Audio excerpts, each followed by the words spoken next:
नमस्कार। क्या आपने कभी सुना है किसी ने अपने ही प्यार के मुंह में बम फोड़कर उसकी जान ले ली हो? जी हाँ, आपने सही सुना, मुंह में बम फोड़कर।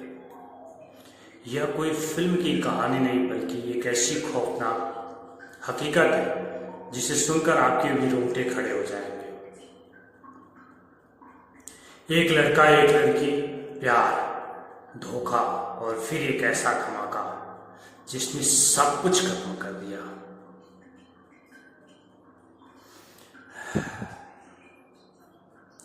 आज मैं आपको जुर्म की एक ऐसी दुनिया में ले जाने वाला हूं जहां प्यार और हैवानियत के बीच की लकीर मिल जाती है।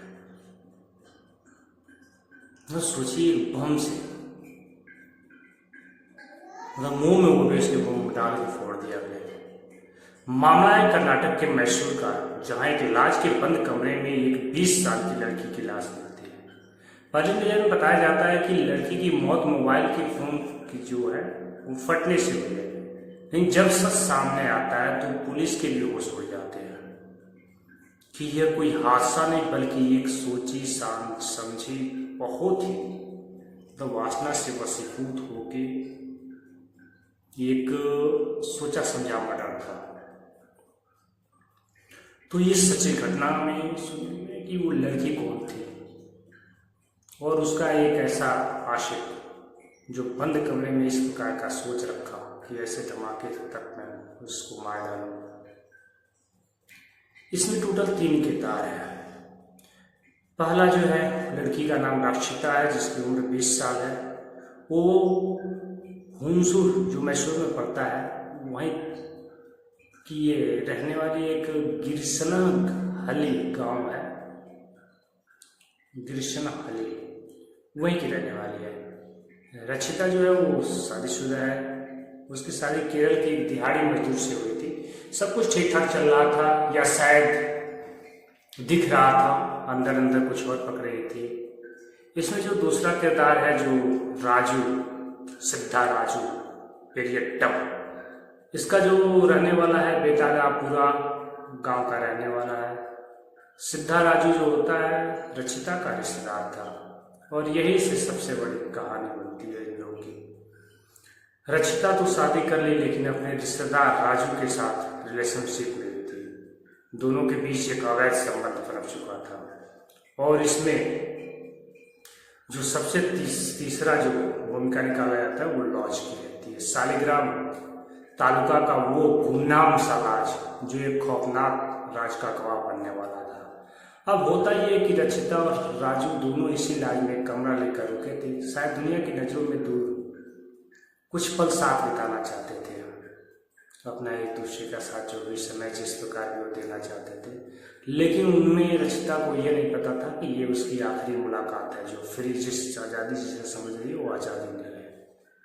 लाज के उस बंद कमरे में दोनों के बीच किस बात को लेकर जमकर झगड़ा हुआ। अब जो भी झगड़ा होता ही होता रहता है भाई। अब झगड़ा समाप्त होता कि क्या होता इसका कोई देखने वाला नहीं था। रक्षिता यह रिश्ता खत्म करना चाहती है जबकि राजू जो था उसको दबाव बना रहा था कि ऐसे ही बने रहे। अब ये सवाल अभी भी एक पहेली बन के रही है कि क्या हकीकत क्या है, लेकिन और इतना झगड़ा कैसे बढ़ा कि ये राजू इस प्रकार हैवान बन गया। जबकि मैं मानता हूँ ऐसा हुआ ही नहीं होगा, क्योंकि राजू जब बम मुंह में फोड़ा है तो पहले से प्लान करके आया होगा, ना कि वहां पे अचानक से प्लान बना होगा। वो मूड बना के आया था कि आज इसकी कहानी समाप्त करनी है। उसने जो भी सोचा होगा, लेकिन वो इंसान की सोच तो बिल्कुल कतई नहीं थी। राजू एक अपने साथ विस्फोटक पदार्थ लेके आया हुआ था। वो होता क्या है कि ऐसा मटेरियल लेकर आया था जो आम पटाखा नहीं था। वो चीज थी जिसे खदानों यानी गिरेज के पत्थर तोड़ने में इस्तेमाल होने वाले जिलेटिन स्टिक्स को ट्रिगर करने के लिए यूज किया जाता है। मतलब एक छोटा सा लेकिन पावरफुल धमाका। उसने गुस्से में रक्षिता को पकड़ा, उसके मुंह में वो विस्फोटक पदार्थ रखा और ट्रिगर दबा दिया। एक पल में एक भयानक धमाका हुआ, रक्षिता का दर्दनाक मौत हो गया। उसके चेहरे का क्या हुआ होगा आप सोचकर ही आप देख लीजिए, दिल आपका दहल जाएगा। कातिल इतना शातिर दिमाग लगाया था कि हत्या करने के बाद उसने कहानी बनानी शुरू कर दी कि इसका मोबाइल फट गया इसलिए लड़की की मौत हो गई। वो चाहता था कि सब इसे एक हादसा माने और वहां से वो साफ साफ बचकर निकल जाए। लेकिन पुलिस होती है, वो भागने की फिराक में भी था, लेकिन उसकी हड़बड़ाहट और घबराहट देखकर आसपास के लोगों को शक हो गया। लोगों ने उसे पकड़ लिया और बुरी तरह पीटने लगे। तब पुलिस आती है, उसको पुलिस का हवाले किया जाता है। जब पुलिस मौके पर पहुंची तो कमरे का मंजर देखकर वो भी सन्न रह गई। ये किसी एक एंगल से मोबाइल ब्लास्ट नहीं लग रहा था। जांच शुरू और कुछ ही देर में राजू ने अपना गुनाह कबूल कर लिया। सवाल ये है कि आखिर उस दिन बंद कमरे में क्या हुआ होगा? क्या रचिता ने शादीशुदा होने की इस वजह से रिश्ते को खत्म करने की बात सोची, या राजू को बर्दाश्त नहीं हुआ और उसने रचिता को अपने पति को छोड़ने का दबाव बना रहा हो? अब कुछ भी हो सकता है, कौन सच था क्या, लेकिन ये तो मान के चलिए कि इसमें राजू पहले से प्री प्लान करके गया था कि उसकी हत्या करनी है, नहीं तो विस्फोटक क्यों लेके जाता? राजू जो था विस्फोटक और ट्रिगर साथ लेकर लौट आया था। मतलब उसके दिमाग में पहले से ही कुछ न कुछ खौफनाक चल रहा था, वो पूरी तैयारी के साथ आया हुआ था। दोस्तों, ये घटने में कई पहलू हैं। सबसे पहले कि रचिता जो होती है वो सबसे बड़ी दोषी वो भी है। एक पति होने के बावजूद दूसरे को मुंह मारने की कोशिश कर रही थी। राजू का तो कुछ बहुत ज़्यादा जानकारी नहीं मिल पाई। और उसके बाद ये भाई कोई भी वासना के वशीभूत होकर या मतलब किसी भी प्रकार का अट्रैक्शन से जो रिश्ते होते हैं, अवैध रिश्ते का मतलब अवैध अंत ही होता है।